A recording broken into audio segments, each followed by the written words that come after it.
Welcome to ఎస్4 media. నేను మీ రాజ్ కమల్ బడిపాటి. విజయవాడ కృష్ణలంక పోలీస్ స్టేషన్ పరిధిలో జరిగినటువంటి ఏదైతే ఉందో రౌడీ షీటర్ సాయి కృష్ణ అనుమానాస్పద మృతి ఆచూకీ కనపడలేదని చెప్పి గత కొద్ది రోజులుగా విజయవాడ ఒక సంచలనంగా మారింది. సాయి కృష్ణ ఆచూకీ ఇప్పటికైతే కనపడలేదు. సాయి కృష్ణ తల్లి నా కొడుకు బతికుంటే కనీసం మనిషిని చూపించండి, చనిపోతే కాస్త బూడిదిమ్మని చెప్పి తల్లి తన ఆవేదన వ్యక్తం చేస్తుంది. దీనికి సంబంధించి విజయవాడలో ప్రస్తుతం హాట్ టాపిక్ అయితే మారింది. పౌర సమాజం మాత్రం సిఐ నాగరాజ్కి మద్దతు తెలియజేస్తున్నారు.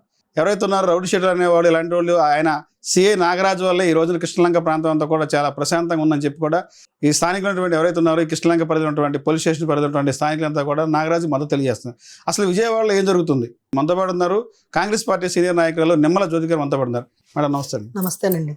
మేడం ఏంటి అసలు విజయవాడ కృష్ణలంక ప్రాంతంలో అసలు ఏం జరుగుతుందంటే ఏం చెప్తారు? గత కొద్ది రోజుల నుంచి చూస్తే గాదే సాయి కృష్ణ రౌడీ షీటర్ అనే వ్యక్తి ఆచూకీ కనపడలేదు, పోలీసులే తీసుకెళ్లారు, మార్కాపురం తీసుకొచ్చారు, నా కొడుకు ఏమైతే అని చెప్పి ఒక తల్లి రోధిస్తుంది.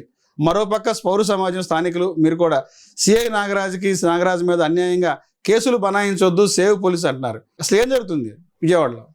అంటే వాస్తవానికి మీరు అన్నట్టు ఒక 10-15 రోజుల నుంచి ఇలాగా జరుగుతుంది. అయితే ఇప్పుడు మనం ఫస్ట్ ఆఫ్ ఆల్ ఆ తల్లి బాధపడుతుంది. ఎవరు చేశారు, ఏం జరిగింది అనేది సాక్ష్యాలు త్వరలో వస్తాయి. ఇప్పుడు నాకు ఆ నాగరాజు గారు కాదు, కుర్రోడి పేరు సాయి, పిల్లసాయి అంటారు. పిల్లసాయి వాళ్ళ మేనమామలు మా పక్కిళ్ళేనండి, మీకు తెలుసు. అయితే వాళ్ళు నాకు ఎప్పటి నుంచో బాగా క్లోజు. అయితే వాళ్ళు 10 రోజులు బట్టి చాలా బాధపడుతూ మీడియాని అప్రోచ్ అవుతూ నాయకులు వచ్చి మాట్లాడిన తర్వాత మాకు చంద్రబాబు నాయుడు గారు ఎట్టి పరిస్థితుల్లో మాకు సాల్వ్ చేస్తానన్నారు, మా ప్రాబ్లం క్లియర్ అయిపోయింది, మమ్మల్ని దయచేసి వదిలేసేయండి, ఇలాంటి నాయకుడు దొరకటం మా అదృష్టం అని చెప్పేసి నవరింగ్ గారు చెప్పారు. ఇక దాని తర్వాత నాకు వీళ్ళు మాట్లాడుతూ ఉండగా కూడా నేను ఒక్కరోజు కూడా వెళ్ళలేదండి. ఎందుకు వెళ్ళలేదంటే నేను ఒక సందర్భంలో మాట్లాడాను, నాన్న ఎందుకు నాన్న మరి ఇలా జరిగింది కదా, ఎందుకు అనవసరంగా అలరవటము అంటే, అదేంటి అక్క అలా మాట్లాడతావు, కానివ్వండి అసలు ఏం జరుగుద్దో చూద్దాము, మా అక్క మరి బాధపడుతుంది, ఆ తల్లి ఆవేదన మాకు ఉంటుంది కదా అని చెప్పేసి నవరింగ్ నాతో మాట్లాడాడు. అయినా కూడా నేను వెళ్ళి వాడు మనకేం చెప్పలా. ములపూడి నాగేశ్వరరావు గారు కూడా మీరు రండి, మీరు మాట్లాడండి, మీ తరపున మాకు హెల్ప్ చేయండి అని కూడా నేను ఎప్పుడు అడగలేదు. ఫస్ట్ ఆఫ్ ఆల్ నాకు నాగరాజు గారు కూడా నాకు బాగా పరిచయం. ఎందుకంటే నేను కృష్ణలంకలో ఉండగా ఏదన్నా గొడవలు కానీ మంచి కానీ చెడు కానీ ఏదైనా అవసరమైనప్పుడు ఎవరికైనా హెల్ప్ కావాలన్నప్పుడు వెళ్ళి అడిగేదాన్ని, చేసేవాళ్ళు. నాగరాజు గారు కూడా ఒక సిన్సియర్ ఆఫీసరు, నాకు తెలిసి కరప్షన్ ఆనెస్ట్గా ఉంటాడు మనిషి అని నేను నాగరాజు గారి మీద ఉన్న అభిమానంతో నేను వీళ్ళ దగ్గరికి వెళ్ళలేదు, ఆయన గురించి మాట్లాడలే.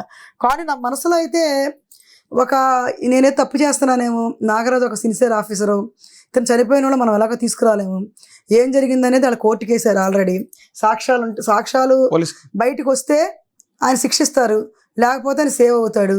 కానీ అతను చేసిన మంచి పనులు కూడా మనం చూసుకోవాలి కదా అనే ఉద్దేశంతో నేను మన సండే నాకు ఫోన్ చేసి చెప్పారని తెలిసిన వాళ్ళు నాగరాజు గారిని అరెస్ట్ చేస్తున్నారంటే నా మనసు ఆగలేదు. ఇప్పుడు వాళ్ళ మీద ఎంత అభిమానం ఉందో ఆయన మీద నాకు అంత అభిమానం ఉంది. సరే వీళ్ళు సేఫ్లో ఉన్నాము, మా ప్రాబ్లం క్లియర్ అయిపోయింది అన్నాక నేను అప్పుడు డైరెక్ట్గా నేను నాగరాజు గారి దగ్గరికి వెళ్ళానండి. వెళ్ళేటప్పటికి అప్పటికే పోలీసులు అడావిళ్ళు మీడియా జరుగుతుంది. నేను ఒక్కటే చెప్పా, ఆయన చేసిన మంచి పనులు కూడా మీరు చూడండి. అంతకుముందు ఉన్న సీఏలు చాలామంది చేశారండి మా కృష్ణలంకలో, ఎక్కువ శాతం కాపులే చేశారు. బీసీలో ఒకరిద్దరు చేసిన కృష్ణలంక 6 ఎక్కువ కాపులే చేశారు. అయితే చంద్రశేఖర్ గారు చేశారు, ఆయన నెంబర్ 1గా చేశారు. తర్వాత మూర్తి గారు చేశారు, మూర్తి గారే ఫస్ట్, తర్వాత చంద్రశేఖర్ గారు తర్వాత సత్యానంద గారు, అట్లా 1 by 1 అందరూ బాగానే చేసుకుంటూ వచ్చారు. ఆయన కన్నా కొంచెం బాగా ఫాస్ట్గా మన నాగరాజు గారు చేశారు. అయితే ఈ చంద్రశేఖర్ గారు వీళ్ళందరూ ఉన్నప్పుడు గంజాయి బ్యాచ్ లేరు. తర్వాత వైసీపీ గవర్నమెంట్లో గంజాయి బ్యాచ్ ఎక్కువైపోయిన తర్వాత అది అసలు రోడ్డు మీదకి వెళ్ళాలన్న భయం వేసే పరిస్థితి. మెడకాయలు కోసేయటాలు, గాజు వెంకులు దించేయటాలు, పిచ్చిగా మాట్లాడతాలు, ఆడవాళ్ళు బయటకు రావటానికి అబ్బో ఇక కృష్ణలంకలో ఏముంటాం, ఇక్కడి నుంచి వెళ్ళిపోదాం అనే పరిస్థితి వచ్చింది ఒక సందర్భంలో. వచ్చిన తర్వాత కావాలని ఒక సిన్సియర్ ఆఫీసర్ ఇక్కడ ఉంటే బాగుంటుందన్న ఉద్దేశంతో ఒక సిన్సియర్ ఆఫీసర్ అని చెప్పేసి నాగరాజు గారు నేర్పించారు. ఆయన వచ్చి 2 సంవత్సరాలు అవుతుందండి.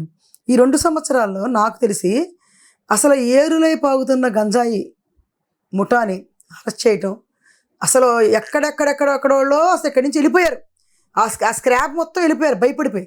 అమ్మో నాగరాజు గారు అంటే భయపడిపోయేవాళ్ళు. అలా ఎవరి కాళ్ళ పిలిచి కౌన్సిలింగ్ కొట్టారో తిట్టారో మరి కౌన్సిలింగ్ ఇచ్చారో ఇక్కడి నుంచి అయితే గాలి బ్యాచ్ మొత్తం వెళ్ళిపోయి ప్రశాంతంగా ఉంటాం. ఎప్పుడు కూడా నాగరాజు గారు ఈ హై స్కూల్ ఎదురుగుండా, నేను హై స్కూల్ వాకర్ ప్రెసిడెంట్ అండి, ఎదురుగుండా నాకు మాది ఆఫీస్ ఉంది. నేను ఆఫీస్ నుంచి వస్తూ ఉండగా ఎప్పుడు నాగరాజు గారు క్యాప్ ఒకటి పెట్టుకొని బండి మీద ఒక సామాన్యుడు మానవుడిలాగా తిరుగుతూ ఉండేవాళ్ళు. నేను ఒక సందర్భంలో అడిగా, వాళ్ళ వెనకాల ఉన్న అశోక్ వాళ్ళని, ఏంటయ్యా బాబు, ఏంటి సీఏ గారు అంత సింపుల్గా వస్తున్నారు అని అంటే, అలా వస్తేనే కదండి తెలిసేది ఎక్కడేం జరుగుతుందని చెప్పి అనేవాడు.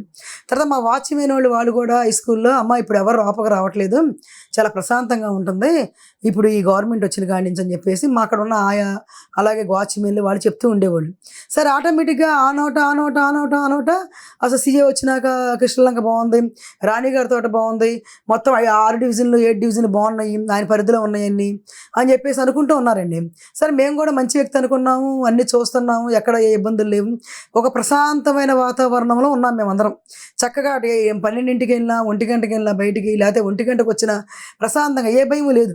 ఒకప్పుడు మా రోడ్లో మూల మీదే 4-5 నుంచొని మగపిల్లలు ఆడపిల్లలు పిచ్చి పిచ్చి పనులు చేస్తూ కనిపిస్తూ ఉండేవాళ్ళు. మేము గసిరేవాళ్ళం. ఆ గసిరినప్పుడు ఆ చేతులు ఏమైనా ఉంటే ఇసిరినా మేము మా ప్రమాదమే కదా, అలాంటిది కూడా ఏం జరగట్లా.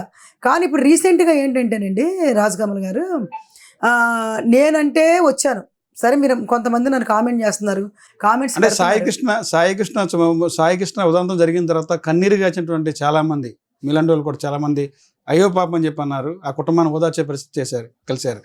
ఎందుకు సాయి కృష్ణ కుటుంబానికి ఒక పక్కన ఆ తల్లిని ఓదార్చుతూనే మరో పక్క రోడ్డెక్కి సిఐ నాగరాజు గారు సపోర్ట్ పడాలి, ఇదేమన్నా రాజకీయ కోణం అంటారా? నేను యాక్చువల్లీ నేను అసలు ములపూడి నాగేశ్వరరావు అన్నయ్య వాళ్ళ ఇంటికి నేను రోజు కనపడేదాన్ని, రోజు. కానీ నేను ఈ 10 రోజుల్లో ఆయన ఇంటికి వెళ్ళాలి. ఎప్పుడు వెళ్ళానంటే ఉదయభాను, నేను ఆఫీస్కి వెళ్ళి నేను వస్తూ ఉండగా ఉదయభాను గారు వచ్చారని చెప్పేసి ఆయన దగ్గర ఉన్న వాళ్ళు కొంతమంది అక్క బాణాన్ని వచ్చారంటే, అప్పటికి నేను బండి నేను పక్కన తీస్తూ కూడా ఆలోచించాను, ఇన్ని రోజులు వెళ్ళలేదు, ఇప్పుడు వెళ్తే వీళ్ళు ఫీల్ అవుతారేమో, అంటే భానుగారు వచ్చారు కాబట్టి వచ్చారేమో అని చెప్పి అనుకుంటారని అనుకుంటానే నేను భానుగారి కోసమని ఆ గుమ్మం దగ్గరికి లోపలికి కూడా వెళ్ళలేదండి, గుమ్మం దగ్గరికి వెళ్ళాను. నేను వెడంగానే నుంచున్నాను.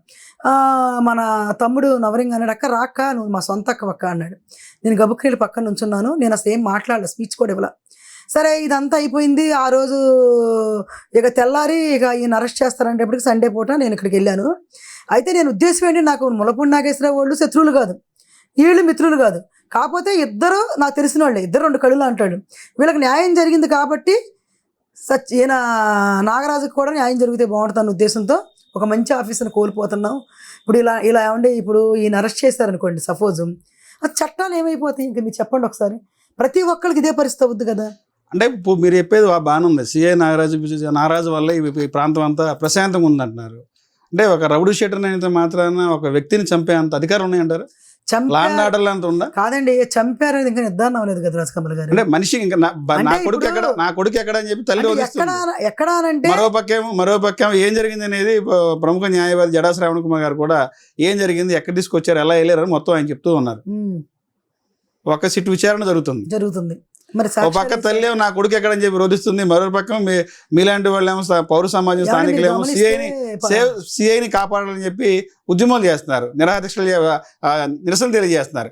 అంటే ప్రజలకు మీరు ఎలాంటి సందేశం ఇస్తున్నారు? అంటే నేను ఒక్కదాన్నే కాదు కదా, మీరు ఒక్కదాన్ని కాదు, ఏరియాలో మొత్తం కృష్ణలంక రాణిగారితో ఈ ప్రాంతం అంతా కూడా కొంత సపోర్ట్ చేస్తారు సిఐ గారికి. ఫస్ట్ రోజు ఈయనకేంటి ఎవరు సపోర్ట్ చేయట్లేదు, ఇంత మంచి పనులు చేసినాక నేను ఆలోచించా. కానీ ఫస్ట్ స్టెప్ నేనే తీసుకున్నాక ఆటోమేటిక్ ఎవరికైనా ధైర్యం చేసి రాణిగారి తోట నుంచి తర్వాత వచ్చేటప్పటికి ఇక్కడ మన గంగానమ్మ గుడి దగ్గర నుంచి మొత్తం ఓవర్లుగా కృష్ణలంక మొత్తం కదిలొచ్చింది. ఇప్పుడు నేను ఒక్కదాన్నే చేస్తే ఎంతమంది రావడానికి